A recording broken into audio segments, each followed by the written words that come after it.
Today, 100 years ago. Today, 100 years ago, two rival empires of the road signed away their names with one stroke of a pen. The question hanging in the air was simple. Could sworn enemies become a single powerhouse, or would pride sink both? Stuttgart's boardroom smelled of cigar smoke and fresh ink. Outside the tall windows, factory chimneys rose above tiled roofs, while the faint clatter of metal on metal drifted up from the test yard.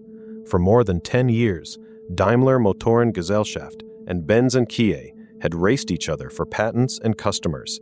Gottlieb Daimler's three-pointed star promised engines on land, on water, and in the air.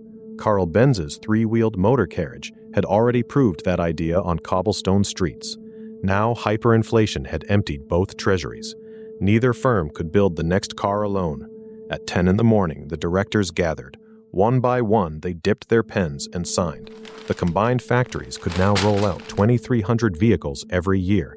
8,000 workers, two vast plants, and every patent between them suddenly belonged to one ledger. Halfway through the papers, a telegram arrived. Karl Benz, 82 and long retired, had read the news in his morning paper and offered no objection. The ink was still wet when the new name, Daimler-Benz AG, was read aloud. By evening, the deal was done. The three-pointed star flew over both gates.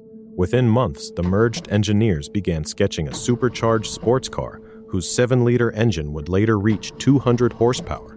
The 1927 balance sheet showed a profit of 1.2 million Reichsmarks instead of the losses that had threatened liquidation the year before. One signature had turned two failing rivals into the single force that would soon rule Grand Prix tracks and luxury highways alike. If the merger that created Mercedes-Benz still shapes every car you see today, there are hundreds more turning point moments waiting to be uncovered. Like and subscribe. History keeps the best stories in its ledgers.